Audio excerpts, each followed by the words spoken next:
quickly, before we hop into today's video, I wanted to share something with you guys that I found as an amazing solution to hold all of my different ribbons. If you love making bows like me, then you usually find yourself completely overwhelmed with all of the ribbons that you have and how to store them. So I came up with this shoe rack, ribbon rack idea that I wanted to share with you. I just color coordinated each row of ribbons here on an 8-tier shoe rack. This is a regular metal shoe rack. Anything that was too large to fit on there, I have just put around on the back of each shelf. So I will link this below if you are also looking for a solution to hold all of your ribbons. Buckle up, my friend. We have 5 different inspiring ideas of ways to use these Dollar Tree pot holders. Now, the beauty is you can get super creative with these ideas and do them however you like, including choosing which pot holders you want to use, which colors, which designs, however you want to make these. So I started by just removing some of the tags. Those pesky tags, they always remind me of like those pillow tags that are so annoying. And then I folded this kind of one corner over to the other. We're just going to use a little bit of fabric hot glue. That's really important. If you can get it in the color of your pot holder, even better, bonus points. For the second pot holder project, we're also going to use that same hot glue and start about halfway point at the bottom and go about 3/4 of the way up the side. Either side works. We're going to make sure both of these adhere, and then we're going to create some really beautiful bows using this Mackenzie Childs check ribbon, and I will link most of these supplies down in the description below for you as well. But I love making these little tiny bows just to kind of zhuzh up the project, and this one really elevates it. So I'm taking this, I'm showing you, you could also use any ribbon. That was just a Dollar Tree buffalo check, but then we're going to put it all together by pinching it in the center and adding a black tiny little zip tie. I also get these at Dollar Tree as well, and then we're going to trim it up, fluff it up, and use just some regular hot glue to adhere these to the front of both of these projects. Have you guessed yet what the projects are? This first one is one that I have made in the past, but we're going to use it 2 different ways, which I will show you as soon as we're done adding an embellishment to the top of the bow. You know I can't have a project without a pop of sparkle. It quite literally makes any project that much prettier. Okay, so we are on to the second bow. We are going to create it just like the first one. And of course, you can either just give your tails an angle cut like this, or you can do that dovetail or mermaid tail, as we like to call it, on the bottoms of the tails. And then we're just going to use another zip tie, just like the first one, fluff our bow, trim the zip tie off, and then hot glue it to the pot holder. For this, you can glue it either direction. It does not matter. Once I did that, I went ahead and added this vintage brooch, and look at how she turns out. This one I decided to use as a fabric scissors holder. As you notice, I hooped it through that little hook at the top. That was on purpose. It secures the scissors a little bit better inside of there. And this is just a great way to differentiate where your fabric scissors are. When you tell your family not to use them on anything but fabric, they'll know exactly which ones they're not supposed to touch. I think this makes an amazing gift for any serious crafter in your life. It's perfect for birthdays, Christmas, holidays, any time of year. I highly recommend making one of these for yourself first and then for someone else. So the second way I decided to style this is with some silverware. On this place setting, I thought it was gorgeous. So you can put anything you want on this for embellishments for any holidays. Super cute. What do you think? All right, idea number 2 was this eyeglass holder. Did you guess it?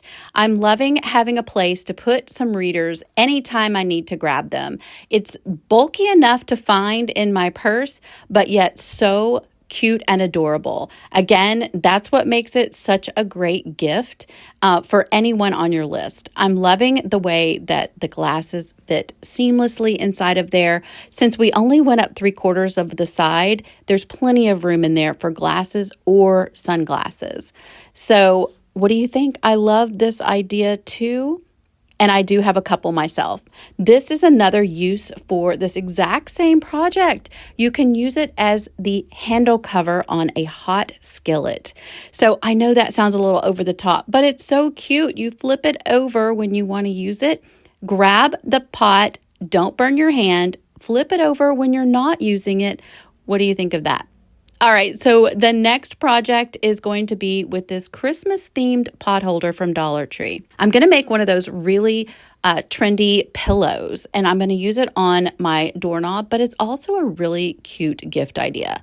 So for this one, we're not only going to take off that little label, we're going to use that straight edge kind of X-Acto knife to remove some of the seam up here at the top. We only want about the size of the space of that sticker in order to put in some polyfill.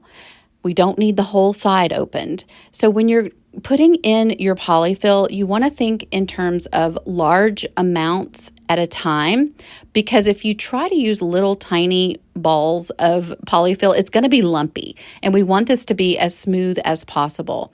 So I went ahead and ended up using 2 separate handfuls, and I just used this paintbrush to poke it all into the corners, but you can always use a ruler or a pencil, whatever you have on hand. Now, once you have it all tucked in there, we're going to start putting it back together. Oh, I meant to mention, don't overfill it. You're going to want to leave some give. Put the hot glue on the edge and do one side at a time. So first I did the base. Once I had the base done, it made it so much easier to flip it over and handle the front. So on the front, you're going to want to tuck in that top piece and add the little bit of hot glue right there where the cording meets the top. Don't be worrying about being fussy about this. We are going to remedy any mistakes you make. You cannot mess this project up, which is one of my favorite things about the whole project.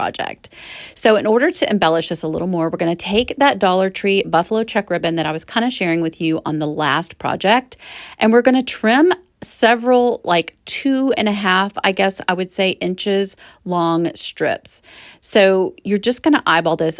Let me just tell you, I don't know how many strips it took. It took several, but just make your stack and get started, and then make more as you go, as you need them. So for this, we're just going to fold it in half in a V shape. I'm going to glue the V shape together onto the pillow right in between the seam.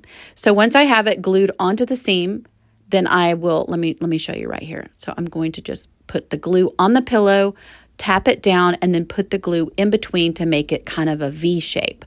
That is the entire process that we're going to repeat around this entire pillow edging to make the cutest stinking pillow you have ever seen out of a Dollar Tree pot holder. So I'd like to know in the comments below if you have ever made one of these pot holder pillows before. I have made so many. I've only shared a couple here on the channel, but you can use ruffle, you can use lace, you can use so many things. How cute is this? So we're going to make it even cuter because we're going to trim it up. Now you could leave it like it was. It was really cute, but I wanted it to be a little more manageable. So I trimmed down all of the edges of this ribbon, the tags that I put around the edges. So once you have that done, I'm going to add a little extra piece of the same exact ribbon to the back, and using some wood beads from Crafter's Square in the color black, of course, because it matches, I'm going to just thread some on here. This is totally optional, but I just thought it was making it look a little more high end to add a little something extra to this. And then I'm going to just simply trim it down to fit my doorknob. I already kind of like looked at my doorknob to see how it was going to fit on there. And then I'm going to hot glue this to the back of the pillow. I decided to add a knot just to kind of make it a little more secure. Now you can always just do this in 2 separate pieces on each side of the pillow on the back, or you can do like I did, right up the straight back of the middle. And I'm just adding a little more security there. Oh my gosh, it is so stinking pretty. You've got to go make one of these. I decided at the last minute to add a little bow to the back of the truck because, you know, why not? And then I added that little tiny piece of bling there. I'm showing you really up close because, of course, again, no project goes unblinged, my friend. So this is how it looks on the doorknob as you come in the front door. My husband's standing there. I don't know if you saw his feet. Anyway, and I think it makes a really cute gift, a really cute add-on to a gift, a really cute fun thing to give to the neighbor, the teacher, whoever it is on your list that you need to make a gift for. It works for every single holiday, every single season, especially for Christmas. I absolutely love this little project and think that there are so many ways to make it your own. If you like projects like these, my friend, think about subscribing, giving this video a thumbs up, and watching the next video.